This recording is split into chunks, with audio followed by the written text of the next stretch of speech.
Alain Delon, sa compagne Hiromi Rollin sort du silence après la plainte de ses enfants, vive contre-attaquée attaquée en justice, par les enfants d'Alain Delon. Hiromi Rollin est bien décidée à se défendre. Alors qu'elle a dû quitter le superbe domaine de Douchy, où elle vivait depuis plusieurs années avec l'acteur, la japonaise de 60 ans a livré un témoignage écrit de 39 pages au procureur en charge du dossier ce mardi. Et contre-attaque très férocement, Hiromi Rollin contre la famille Delon, début de l'acte 2. Le mardi 11 juillet, plusieurs jours après la plainte commune d'Anthony, Anouchka et Alain Fabien Delon qui l'accusaient de harcèlement moral et détournement de correspondance à l'égard de leur père, la légende du cinéma Alain Delon, qui a contresigné la plainte, et celle d'Anthony Delon pour violence volontaire et séquestration sur personnes vulnérables, abus de faiblesse et harcèlement moral, l'artiste japonaise de 60 ans a vivement contre-attaqué, selon Le Parisien. Nos confrères ont en effet pu se procurer des extraits d'un document de 39 pages transmis au procureur de Montargis en charge du dossier et qui pourrait faire grand bruit. Et se présentant comme la compagne de longue date d'Alain Delon, elle commence d'abord par réfuter être sa dame de compagnie, comme l'avaient décrit les proches de l'acteur et notamment ses enfants. Pour elle, leur relation aurait commencé au début des années 2000, plus de 10 ans après leur rencontre en 1989 sur le tournage d'un film. Elle explique aussi habiter avec lui depuis 2006 dans son superbe domaine de Douchy, où elle s'occuperait plus particulièrement de lui depuis 2019 et son AVC qu'il a laissé affaibli. Douchy, d'ailleurs, d'où elle dit avoir été expulsée, mais où elle ne peut plus entrer à la demande d'Alain Delon, depuis les 2 plaintes déposées par les enfants de la star, contre qui elle tente de renverser les rôles et avec qui elle explique entretenir des relations complexes.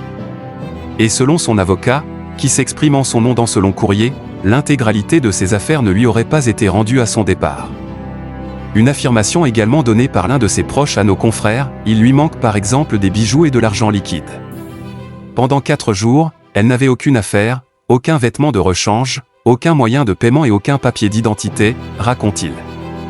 En attendant que l'enquête le confirme ou non, se réservant le droit de porter plainte pour vol, elle retourne sur tous les accusations des 3 enfants contre eux, alors que ceux-ci expliquaient que l'artiste japonaise était de plus en plus agressive, dénigrante et injurieuse, qu'elle avait violenté le chien adoré de la star et ne leur avait pas transmis les informations nécessaires sur sa santé, une version confirmée par de nombreux amis d'Alain Delon.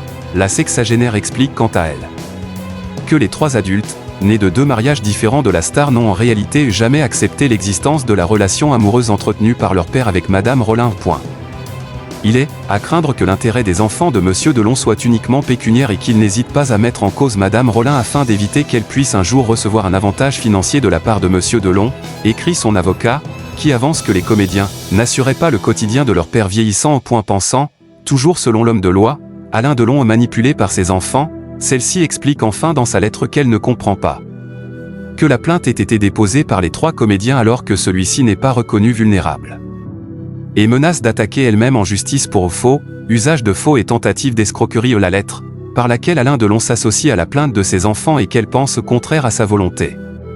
Selon nos informations, toutefois, l'acteur aurait bien co-signé la plainte avec Anouchka, Alain Fabien et Anthony. Une réponse sèche et virulente en tout cas, de celle qu'Alain Delon avait effectivement présentée comme sa compagne japonaise dans sa dernière interview et qui était apparue plusieurs fois à ses côtés. Mais qui, ces derniers jours, s'est attiré les foudres de nombreux amis de l'acteur qui ont décrit, comme ses enfants, un isolement et un contrôle sur les appels et les courriers difficiles à vivre. Heureusement, désormais, Anthony, Anouchka et Alain Fabien sont là pour veiller sur lui dans son imposante demeure et ne laisseront plus ça se reproduire.